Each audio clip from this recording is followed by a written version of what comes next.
Good morning and welcome to my class of 2025 graduates. First of all, I just want to thank everybody. You have been great to work with, and I am excited for you to go off to college.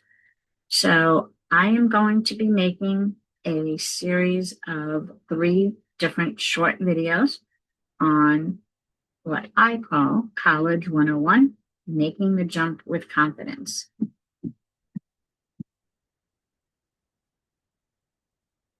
So many of you are very excited to be shopping for your dorm room. Maybe your parents are equally as excited. Maybe they're dreading the cost.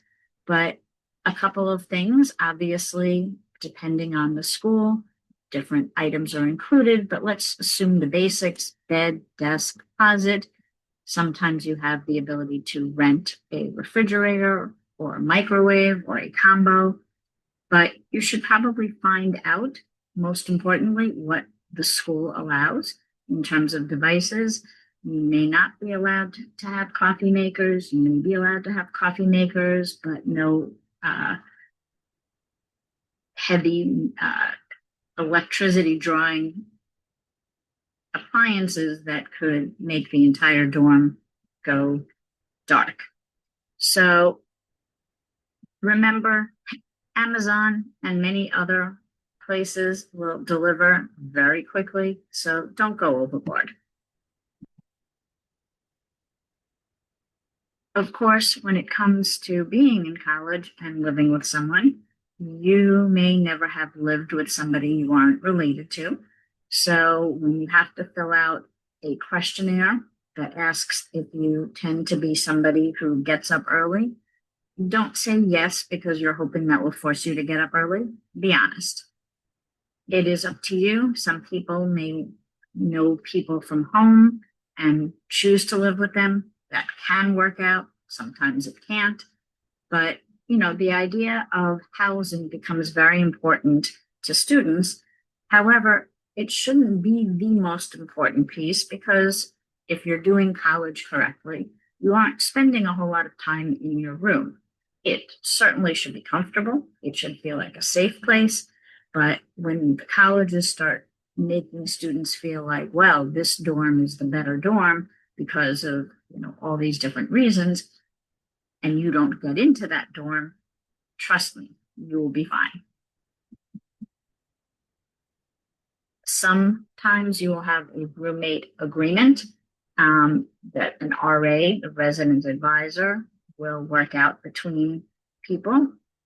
Better to have this agreement in place before any problem arises. And of course, as you can imagine, common courtesy is the most important thing here because you are going to be not only living with them, but also going to school with them. So communicate, but it should go both ways, that you are not keeping the other person awake when they want to sleep, and nor should they. And remember that not everybody comes to college with the same level of confidence. So the best thing to do is to try to include other people. And in return, people will include you. And when I say brace yourself, what I mean is you may be a very outgoing person. You may have a ton of friends at home. Sometimes you've been away at sleepaway camp. And then what happens is you just kind of think that you will automatically have friends in college, and maybe your friends get included in Greek life and you're not given a bid to join them. And it can be pretty devastating. So just be prepared to meet people, to reach out to people, but don't assume anything. Okay, humor me. I know that these are a little bit ridiculous to tell students, but you'd be surprised. Make sure before you leave you know how to do laundry. And there's a cheat sheet here that there's lots of advice to give on laundry, but try not to throw everything in the wash at once and assume everything will all come out looking the same when you're done. Another thing I always point out is these days with everybody on your phone. You just click a button or, ask your phone to call them. How many numbers do you actually know? Because if your phone's not cooperating and you need to borrow a friend's phone or something, you know, figure out who you could call. And then, of course, when we're talking about the dorm rooms, one of the items that I've sent in the list, it's an extension cord and phones in particular. Sometimes you can get really extra long cables just to make your life a lot easier. And here's an important tip that I have been trying to get everybody to do throughout the year. Check your emails. You might be getting lots of information over the summer. And so please be sure to read emails. That's how schools communicate. Another basic concept, less and less often do you need to write a check. But in case you do, wherever you have a bank, you may want to get a couple of starter checks, because sometimes you will run into a scenario where somebody doesn't take Venmo and you don't have cash on you, which also reminds me, you should have cash on you. Not a ton, but computer systems go down, credit cards don't work. You should always have cash when you're traveling between home and campus, when you are leaving campus. Just stick a little bit of money inside your wallet. When it comes to banking, you should probably see what banks are close to campus or on campus and get an account. And I typically suggest that this college account also have a parent be one of the account holders, because it makes life easier to deposit money locally here at home. And I also think it's important to start thinking about budgets, both for students and for families. So related to that, we all know tuition, room and board, those are kind of the big ticket items that you were already expecting. Find out if you can pay monthly. Most tuition is in semester amounts, but you might be able to set up a payment plan and it may not cost anything. Some schools will let you use credit card, but then they throw on a fee. So the bonus points may not actually be helping you.